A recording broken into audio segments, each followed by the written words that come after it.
So he spoke from the depths of heaven. He said, men ought always to pray and not to faint. This is how we shape the systems of the world. See, the first 15 to 20 years of my walk with God, there was no ministration. God is teaching you prayer.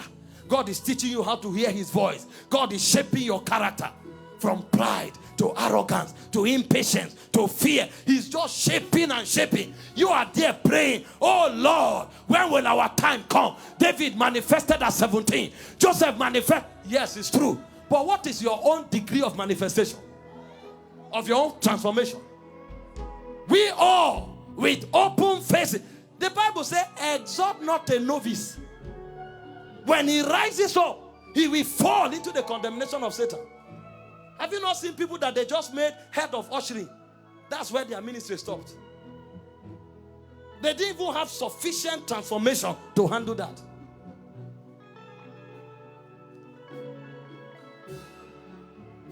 Transformation. When I went to Benin to preach, 4 patriarchs of faith sat in front. You have not been there, so I know you will say, God is my audience. Who is a man? Whoever is there will preach. Wait until you have that platform. You will understand that there are certain men that carry certain glory, that if you are with them, you will need the Holy Ghost to really help you. Pastor E. Adeboye was sitting. Bishop Felix Omobode was sitting. As in about 4 patriarchs. They gave me 1 hour. When it was time to go up, they said, please, we are pressed for time. Use 40 minutes. That was when I knew I was in trouble. That means you have to make sense from your first sentence. Meanwhile, the people who came for the crusade, they were in their thousands.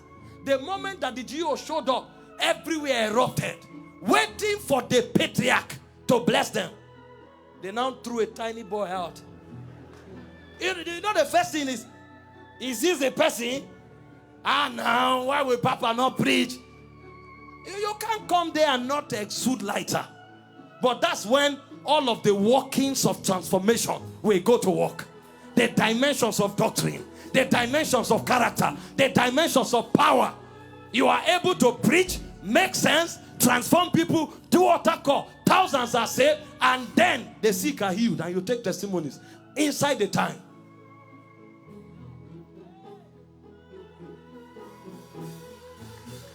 So some of you, all light is doing in you now is transformation.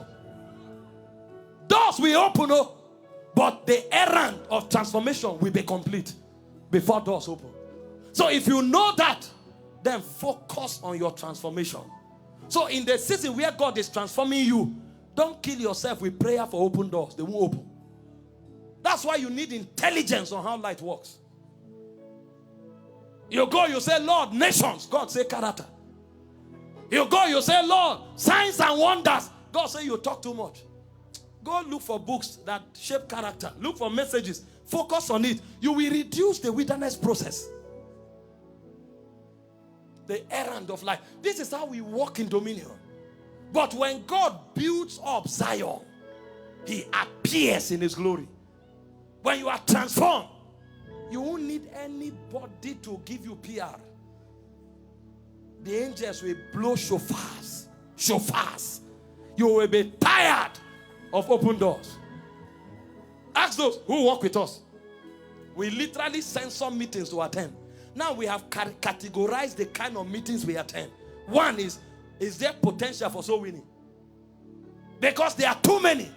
And it's not just about preaching. It's about business. Some of you don't have patience to deal with certain customers. And you are praying, Lord, when will I start doing business with billionaires? Can you withstand billionaires? The pride of billionaires? Somebody comes to your shop who will place an order that will shift you to the next level. He makes one comment. You say, your head no correct. Do you think we are joking? Get out from this place. You have not been transformed. You just shut the door of 10 years. Or somebody shows up and is casually dressed. And you didn't have discernment to know that kind. Even angels can come in the likeness of men. And you look at it, what do you want? I better go sit down that side. What were you saying? You just locked the door of 3 years. That's why God brings light to transform. I'm showing you the errands of light so that you can recognize them. The principle of light insists that understand its essence. And then number 2, understand its operations. That's how you maximize light and exercise dominion. Number 4, what does light do? It brings creativity. That's the first element of awakening into dominion. When light begins to power a man's life, he becomes inspired. He becomes innovative. He becomes creative.